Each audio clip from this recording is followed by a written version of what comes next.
Assalamu alaikum. My name is Engineer Onabas. I am gold medalist from Institute of Southern Punjab, Multan.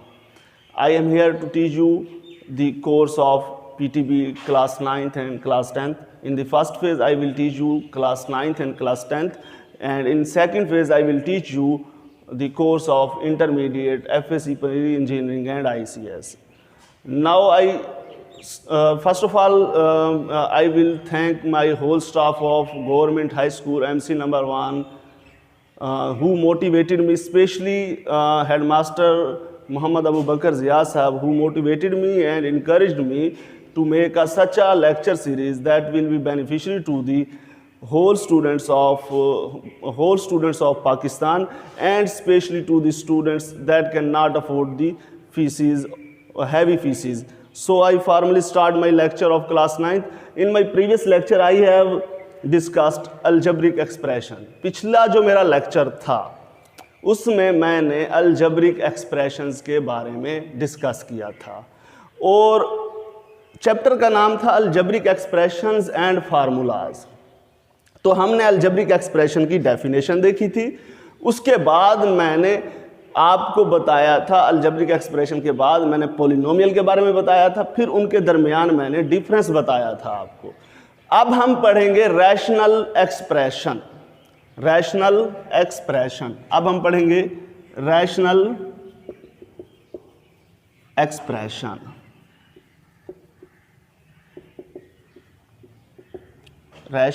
Expression यानी अलजबरी जुमले, नातिक अलजबरी जुमले या सिर्फ नातिक जुमले भी बोल सकते हो. अगर अलजबरी ना बोलो, सिर्फ नातिक जुमले भी आप बोल सकते हो. अब इसको देखते हैं अलजबरी. इससे पहले आपको पता होना चाहिए रैशनल नंबर क्या होते हैं. इधर भी तो रैशनल का लफ्ज इस्तेमाल हुआ है, आपने चैप्टर नंबर 2 में पढ़ा हुआ है. रैशनल नंबर यानी जो P/Q की शक्ल में लिखे जाएं in form of P/Q, in form of P/Q जो लिखे जाएं वो क्या होते हैं? रैशनल नंबर होते हैं. क्या होते हैं? रैशनल नंबर्स होते हैं. क्या होते हैं? रैशनल नंबर्स होते हैं. जो P/Q की शक्ल में लिखे जाएं वो हमारे पास क्या होते हैं? रैशनल नंबर होते हैं, यानी नातिक अदद होते हैं. उर्दू में हम अगर बोलेंगे तो नातिक अदद. अब इसको हमने लेके जाना है, जर्नलाइज करना है. किसमें? हमने अलजबरा में जर्नलाइज करना है. क्या करना है? अलजबरा में जर्नलाइज करना है. तो इन अलजबरा में the quotient of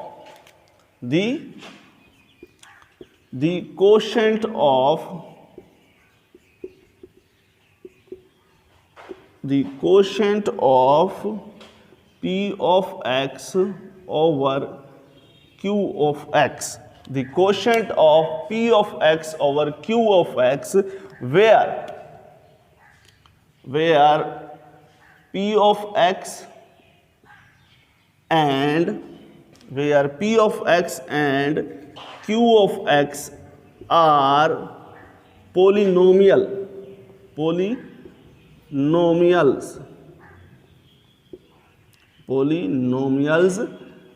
and Q of x does not equal to 0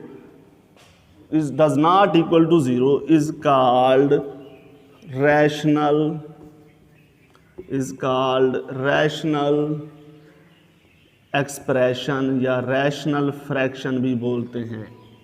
दोबारा सुनो, मैंने क्या कहा? मैंने कहा the quotient of P of x over Q of x, यानी दो हमारे पास हैं, एक P ऑफ x है, एक Q ऑफ x है. इनका कोशेंट क्या होना चाहिए? जबकि ये जो P ऑफ x है ये भी पॉलिनोमियल होनी चाहिए और Q ऑफ x है ये भी पॉलिनोमियल होनी चाहिए, और इसमें जो Q ऑफ x है वो 0 के बराबर नहीं होना चाहिए. तो वो क्या होगा हमारे पास? Rational expression. बस एक ही बात सुन लो, इस बात को समझ लो कि रैशनल एक्सप्रेशन में दो पॉलिनोमियल्स का कोशेंट होता है. दो पॉलिनोमियल्स का कोशेंट होता है और नीचे वाली जो पॉलिनोमियल है वो 0 भी ना हो. अब मैं बताता हूं, इसकी एग्जांपल लेता हूं. मेरे पास फॉर एग्जाम्पल मिसाल के तौर पर मैं अगर लूँ इसको तो यूँ ले सकता हूँ, देखो 4x² + 5x + 2 ओवर 3x + 7। अब देखो ये मेरे पास क्या है, रैशनल एक्सप्रेशन है। क्या है पढ़ा? Rational expression. क्या है पढ़ा? Rational expression. क्या है पढ़ा? Rational expression. क्यों? क्योंकि देखो ऊपर वाली क्या है, एक पोलिनोमियल है। मैंने लास्ट लेक्चर में आपको पोलिनोमियल की डेफिनेशन बताई थी। अगर आपने मेरा लास्ट लेक्चर नहीं सुना तो काइंडली पहले उसको सुनिएगा फिर इसकी तरफ आएगा, ताकि आपके लिए ये आसानी हो। ऊपर वाली भी पोलिनोमियल, नीचे वाली भी पोलिनोमियल, तो दरमियान में क्या है, कोशेंट की सिंबल है। दरमियान में क्या है हमारे पास, कोशेंट की सिंबल है, यानी दरमियान में क्या है, कोशेंट है, एक बार है, यानी ये दोनों एक दूसरे से डिवाइड हो रही है। तो ये मेरे पास क्या बनती है, हमारे पास रैशनल एक्सप्रेशन बनता है। क्या बनता है? Rational expression. अब कुछ एग्जांपल्स हैं सेल्फ टेस्टिंग और इसकी एक्सरसाइज में भी हैं 4.1 की, उसमें से हमने ढूंढना है कि कौन सा रैशनल एक्सप्रेशन है या कौन सा नहीं है। तो पहले मैं सेल्फ टेस्टिंग वाले कर लेता हूं, फिर हम आगे चलते हैं। पहले मैं क्या करता हूं, सेल्फ टेस्टिंग वाले कर लेता हूं, यानी अपने आप को जांचने वाले कर लेता हूं। कौन से कर लेता हूं? Self testing. सेल्फ टेस्टिंग में जो पहली पेज नंबर 78 है मेरे पास, पंजाब टेक्स्ट बुक का पेज नंबर 78, इसमें मेरे पास जो पहली एग्जांपल है सेल्फ टेस्टिंग में वो है 2x + 6 ओवर 3x - 4। दूसरी मेरे पास क्या है, 3x + 8 ओवर x² + x + 2। और चौथी मेरे पास, तीसरी मेरे पास सॉरी है पड़ी x² + 4x + 5 over x² + 3√x + 4। और नंबर 4 पे जो मेरे पास है वो है मेरे पास √x ओवर 3x² + 1। एक बात याद रखिएगा, अगर आपने मेरा पिछला लेक्चर नहीं सुना तो ये बातें आपको इतनी आसानी से समझ नहीं आएंगे, सॉरी। अब इसमें से हमने बताना है कि इनमें से कौन सा एक्सप्रेशन जो है रैशनल एक्सप्रेशन है पड़ा। तो रैशनल एक्सप्रेशन की एक ही शर्त है, ऊपर वाली भी पोलिनोमियल और नीचे वाली भी पोलिनोमियल होनी चाहिए, बस यही शर्त है। अब देखते हैं कि ऊपर वाली पोलिनोमियल है। देखो इसमें इनकी पावर, पोलिनोमियल की ये शर्त होती है कि पावर जो हो हमारे पास वो नेगेटिव ना हो। पावर तो पॉजिटिव है, यस, इधर भी पावर पॉजिटिव, ये दोनों पोलिनोमियल हैं, तो ये रैशनल एक्सप्रेशन होगा। क्या होगा? रैशनल एक्सप्रेशन होगा। अब इसकी तरफ आते हैं, इसकी पावर भी पॉजिटिव, इन सारों की पावर पॉजिटिव, ये भी रैशनल एक्सप्रेशन है पड़ा, यस इट इज, ये भी रैशनल एक्सप्रेशन है पड़ा। अब इसकी तरफ आते हैं, इसकी पावर पॉजिटिव है, ये तो वेल एंड गुड, ये तो पॉलिनोमियल। अब नीचे वाली को देखते हैं, ये पावर पॉजिटिव, लेकिन इधर पावर क्या हो जाएगी, अगर मैं इस अंडर रूट को हटाता हूं, अगर मैं इस अंडर रूट को हटाता हूं तो 1/2 हो जाएगी। 1/2 यानी रैशनल नंबर बन जाएगी। पावर मेरे पास सिर्फ और सिर्फ जो होने चाहिए नॉन नेगेटिव नंबर होने चाहिए, जैसे 0, 1, 2 बट्टे में ना हो, बट्टे में भी ना हो और नेगेटिव भी ना हो, तब जाके वो पोलिनोमियल होती है। तो ये वाली तो पोलिनोमियल ही नहीं है, तो नीचे मुझे पोलिनोमियल चाहिए थी, तो इट मींस दैट ये मेरे पास not a rational fraction, not a rational fraction, ये एक रैशनल फ्रैक्शन नहीं है। अब इसकी तरफ आते हैं, ये भी नहीं होगी ऑब्वियसली, ये हमारे पास x है, उसके ऊपर क्या है 1/2 है, 3x² + 1। अब ये क्या है, कैसी पावर आ गई, बटे में, इट डज नॉट, ये हमारे पास रैशनल फ्रैक्शन नहीं है। Rational fraction does not a rational fraction, not a rational fraction भी कह सकते हो, रैशनल एक्सप्रेशन भी बोल सकते हो। Now I repeat the whole concept, अब मैं इस पूरे कॉन्सेप्ट को 1 मिनट में रिपीट करता हूं। पहली बात, जो हमारे पास रैशनल एक्सप्रेशन यानी नातिक अलजबरी जुमले जो होते हैं वो कैसे होते हैं? द कोशेंट ऑफ, यानी दो पॉलिनोमियल्स को अगर एक दूसरे से डिवाइड कर दिया जाए तो वो मेरे पास क्या बन जाते हैं? Rational expression. और जबकि ये और ये दोनों क्या होनी चाहिए? पॉलिनोमियल्स होनी चाहिए। और नीचे वाली जो है q ऑफ x वो 0 के बराबर भी ना हो, तब जाके वो रैशनल एक्सप्रेशन बनेगा। अब देखें, मैंने एक एग्जांपल लिए, एक से ज्यादा ले सकते हैं हम। देखो, ऊपर वाली भी पॉलिनोमियल, नीचे वाली भी पॉलिनोमियल, तो ये कैसा है? रैशनल एक्सप्रेशन है। जबकि कुछ एग्जांपल्स ली है मैंने, इनमें से बतानी है कि कौन सी रैशनल एक्सप्रेशंस हैं और कौन सी नहीं हैं। अब इनमें से देखो, ये दोनों पॉलिनोमियल, इट मींस दैट ये रैशनल एक्सप्रेशन, ये भी पॉलिनोमियल, ये भी polynomial, it means that that is a rational expression. अच्छा, ऊपर वाली तो पॉलिनोमियल है, नीचे वाली पॉलिनोमियल नहीं है, क्योंकि पावर क्या आ गई मेरे पास? फ्रैक्शन में आ गई। पावर फ्रैक्शन में नहीं होती पॉलिनोमियल में, बस ये बात याद रखिएगा। तो इसका मतलब है ये रैशनल एक्सप्रेशन नहीं है, रैशनल फ्रैक्शन नहीं है। मैंने जहां फ्रैक्शन लिखा है इसका कोई ताल्लुक नहीं है, रैशनल एक्सप्रेशन भी बोल देते हैं, रैशनल फ्रैक्शन भी बोल देते हैं। अब इधर आते हैं, इधर मेरे पास क्या है? x के ऊपर पावर 1/2 है, ये भी रैशनल एक्सप्रेशन नहीं हो सकता। यानी हमारे पास इसकी पावर ऊपर वाली जो है, ऊपर वाली जो है हमारे पास पॉलिनोमियल नहीं है, तो ये भी रैशनल एक्सप्रेशन नहीं हो सकता। Please note this whole whiteboard. Now I move to the next concept.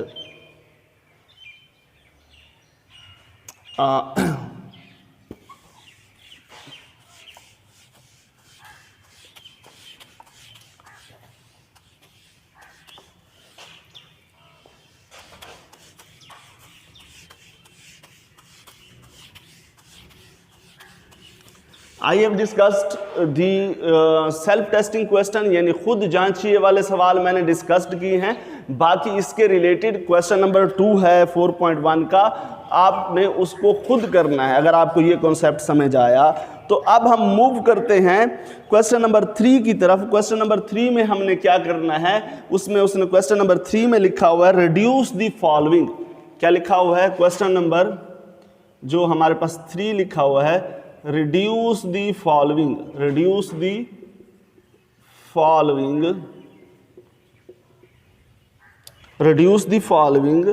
rational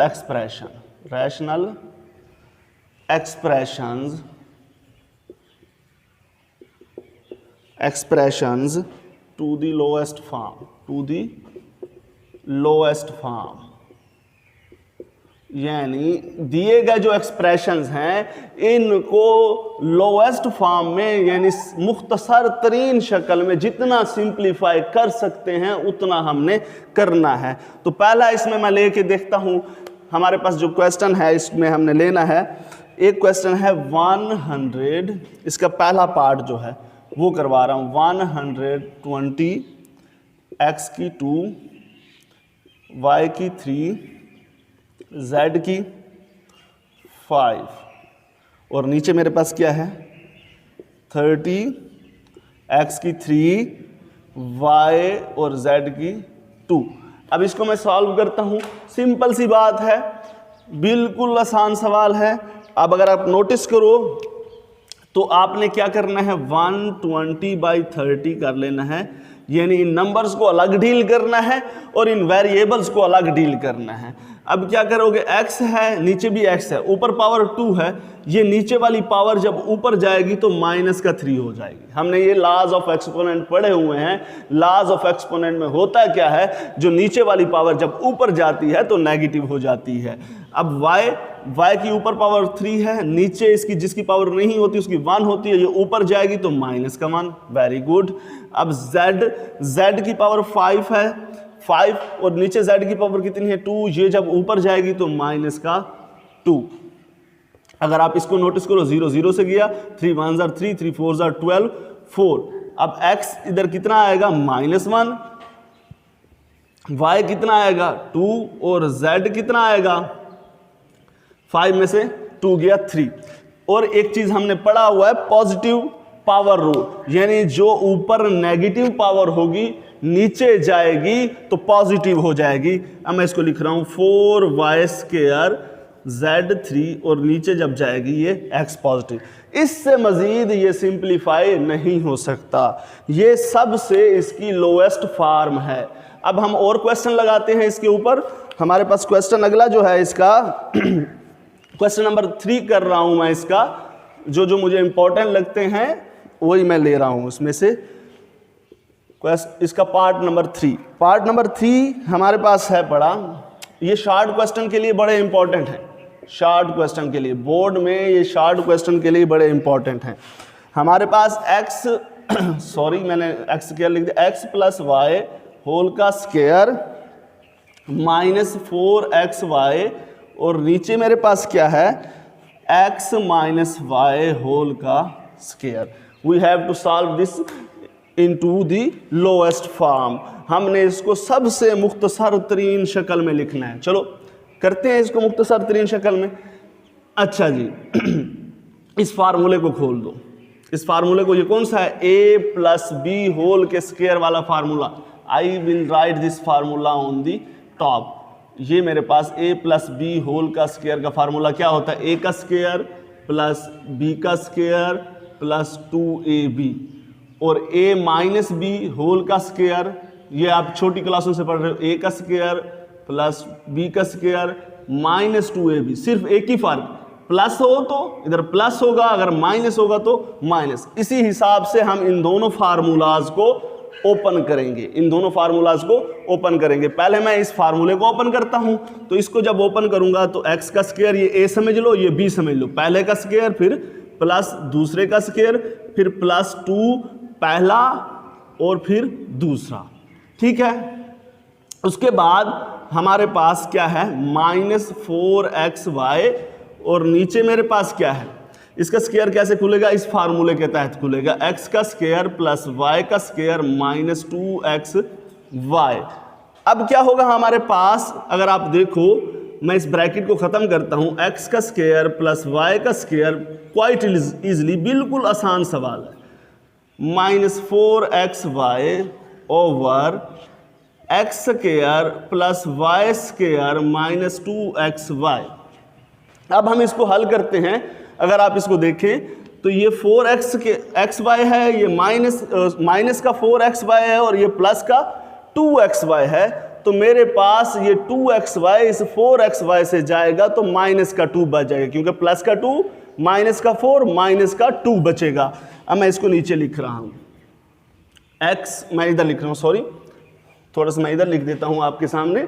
अगर मैं x का इज इक्वल टू x का स्क्वायर प्लस y का स्क्वायर, ये माइनस 2xy, नीचे मेरे पास क्या है x का स्क्वायर प्लस y का स्क्वायर माइनस 2xy। अगर नोटिस करो दोनों एक जैसे हैं, they will cancel each other, ये एक दूसरे को ख़त्म कर देंगे, ये इससे ख़त्म हो जाएगा। तो आपके पास क्या बच जाएगा, 1 बच जाएगा, क्योंकि ये एक दूसरे से कैंसिल होंगे तो ऊपर 1 आ जाएगा और नीचे भी 1 आ जाएगा। तो हमारे पास क्या आंसर आया इसका, 1। Now please note this whole white board, इस पूरे वाइट बोर्ड को नोट कर लें। और एक क्वेश्चन मैं इसमें से और करवाऊंगा आपको इस लेक्चर में।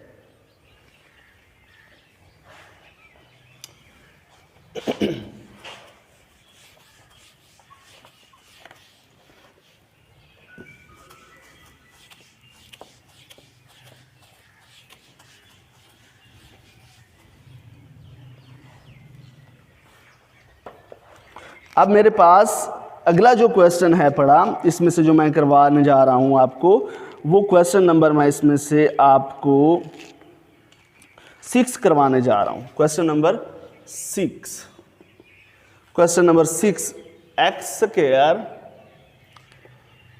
माइनस 4x प्लस 4 और नीचे क्या है मेरे पास 2x स्क्वायर माइनस 8। और एक बात याद रखना, हमेशा हमेशा याद रखना, अगर आप लोएस्ट फॉर्म में कन्वर्ट करने जा रहे हैं या उसको आप क्या कर रहे हैं फैक्टराइज कर रहे हैं, तो इस अलजबरा का जो पहला पिलर है तो आपने नोट करना है कोई चीज़ कॉमन आ रही है, वो फर्स्ट स्टेप है। अगर आपने वो कॉमन ले लिया ना तो ऐसे समझ लो आपने आधा सवाल उसका कंसाइज कर लिया है। तो पहले स्टेप में आपने नोटिस करना है कोई चीज़ कॉमन, इधर से तो कोई चीज़ कॉमन नहीं है। चलो मैं इसको वैसे लिख देता हूँ, कोई चीज़ कॉमन नहीं है तो इसको मैं वैसे लिख देता हूँ। नीचे से देखते हैं इन दोनों में से क्या कॉमन आ रहा है। 2 कॉमन निकल सकता है, 2 मुश्तरक निकल सकता है, एक्स स्क्वायर माइनस 4। अब इसको देखो, ये हमारे पास एक फार्मूला बन सकता है। अगर नोटिस करो, मैं अभी इसको करवाता हूँ। ये देखो, ये मेरे पास एक्स का स्क्वायर, इसको लिख सकता हूँ, अगर दोबारा खोलूँगा एक्स स्क्वायर हो जाएगा। इस साइड वाले को मैं 2 का स्क्वायर ले सकता हूँ। अब दरमियान में आओ, मैं -2 लगा देता हूँ, एक दफ़ा पहला लिख देता हूँ और एक दफ़ा दूसरा लिख देता हूँ और इधर प्लस। अगर आप नोटिस करो, ये x का स्क्वायर खोलोगे दोबारा यही आ जाएगा, इसको मल्टीप्लाई करोगे दोबारा -4x आ जाएगा। देखो ना, 2 2 ज़ार 4x माइनस का 4x, ये x का स्क्वायर 4। अब नीचे मेरे पास क्या है, 2 इंटू, इसको नोटिस करो, दरमियान में माइनस है और 2 टर्म्स हैं और दोनों का स्क्वायर बन सकता है। ये भी एक फार्मूला है, ये भी एक फार्मूला है। अगर आपको याद हो, छोटी क्लासों में पढ़ के आओ, a का स्क्वायर माइनस b का स्क्वायर किसके बराबर होता है? अगर दोनों टर्म के दरमियान माइनस हो और दोनों का स्क्वायर हो तो हम एक दफ़ा जमा और एक दफ़ा उनके दरमियान माइनस लगा देते हैं, अगर आपको याद हो। तो ये भी वही फार्मूला बन रहा है। पहले इसको मैं फार्मूला बनाऊंगा इसका, फिर मैं इसको खोलूंगा। अब मैं इसको आगे सॉल्व कर रहा हूं। अगर आप देखें इसमें, ये मेरे पास क्या बन गया, ये मेरे पास एक फार्मूला मैंने इधर लिखवाया है, a माइनस बी होल के स्क्वायर वाला फार्मूला। ये इधर a है, ये मैं वैसे लिख रहा हूं, आपने नहीं लिखना है, आपको समझाने के लिए। ये b है, यानी a का स्क्वायर भी आया, b का स्क्वायर और दरमियान में माइनस। जब दरमियान में माइनस हो ना, तो ऐसे समझ लो a माइनस बी का होल का स्क्वायर होगा। इधर a क्या है, x, a क्या है x और b क्या है 2, इनके दरमियान अगर इधर माइनस होगा तो माइनस, वरना प्लस होगा तो प्लस होल का स्क्वायर। और नीचे आपने क्या किया था, 2 इंटू, अच्छा इस फार्मूले को आप खोलिएगा, क्या है मेरे पास, एक्स स्क्वायर माइनस 2 का स्क्वायर, यानी a का स्क्वायर माइनस b का स्क्वायर, यानी एक दफ़ा प्लस वाला प्लस की तरफ खुलेगा फैक्टर और एक दफ़ा माइनस, यानी एक दफ़ा x माइनस 2 होगा और एक दफ़ा x प्लस 2 होगा, x माइनस 2 और x प्लस 2। अब अक्सर बच्चे तो इस कॉन्सेप्ट को इधर से ही काट देते हैं। जो बच्चे नहीं समझ सकते, मैं उनके लिए आसान करता हूँ। ये स्क्वायर है, इसको मैं 2 दफ़ा लिख सकता हूँ। अगर लिखना चाहूँ तो मैं इसको 2 दफ़ा लिख सकता हूँ। वैसे तो मैं इसको डायरेक्ट काट सकता था, अक्सर बच्चे इधर से कंफ्यूज हो जाते हैं, तो इसलिए मैंने इसको अलग कर दिया, x माइनस 2 x प्लस 2। अब देखो x माइनस 2 इस x माइनस 2 से गया, बाकी क्या बचा, बाकी मेरे पास बचा x minus 2 over 2 into x plus 2। ये मेरे पास इसका आंसर है, ये इसकी सिंपलेस्ट फॉर्म है। ओके, अल्लाह हाफिज़। और चैनल को सब्सक्राइब करना ना भूलिएगा। अगर आपको वीडियो पसंद आई तो लाइक भी ज़रूर कीजिएगा और ज़्यादा से ज़्यादा इसको शेयर कीजिएगा, ताकि उन बच्चों तक पहुंच सके जो डिज़र्विंग हैं और उनका भी बेनिफिट हो सके और मेरा भी। और ज़्यादा से ज़्यादा इसको डाउनलोड करने की बजाय ऑनलाइन देखिएगा। अल्लाह हाफिज़, अल्लाह निगहबान।